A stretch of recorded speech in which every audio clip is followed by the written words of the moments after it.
Hi friends. வணக்கம் guys.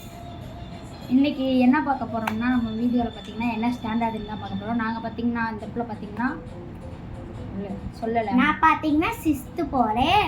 அது சிறுமலர் school தான் போகிறேன், மேல்நிலை பள்ளி. அது ஒரு கேர்ள்ஸ் ஸ்கூல்.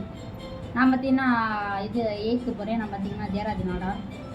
நான் வந்து 2வது போகிறேன், ஈபி ஸ்கூலு. இப்போ பார்த்திங்கன்னா 3 பேர் சொல்லியாச்சு. இப்போ நாங்கள் போடுற வீடியோவில் இவர் பார்த்திங்கன்னா புதுசாக வர போகிறாரு. நாங்கள் போடுற வீடியோ உடனே வரணும்னா எங்களை சப்ஸ்கிரைப் பண்ணி ஃபாலோ பண்ணிக்கோங்க. நம்ம போடுற ஐடி எல்லாமே கம்ப்ளீட்டாக அவங்களுக்கே வந்துடும். ஆமாம், பட் எங்களுக்கு ஃபாலோ மட்டும் பண்ணிடுங்க. தேங்க்யூ. ப்ளீஸ் எங்களுக்கு பார்த்தீங்கன்னா ப்ளீஸ் கமெண்ட்டில் மட்டும் இந்த ஏதாச்சும் அனுப்பி விடுங்க. இந்த லைக் அண்ட் சப்ஸ்கிரைப் பண்ணிடுங்க ப்ளீஸ். எங்களுக்கு அப்படின்னாலே நாங்கள் போடுற வீடியோ உங்களுக்கு உடனே வந்து சேரும். மறக்காமல் லைக் அண்ட் சப்ஸ்கிரைப் போட்டுருங்க. இந்த வீடியோ உங்களுக்கு பிடிச்சிருந்துச்சுன்னா லைக் அண்ட் சப்ஸ்கிரைப் பண்ணிடுங்க. மறக்காமல் பெல் பட்டனை தட்டி விட்டுருங்க. வணக்கம்.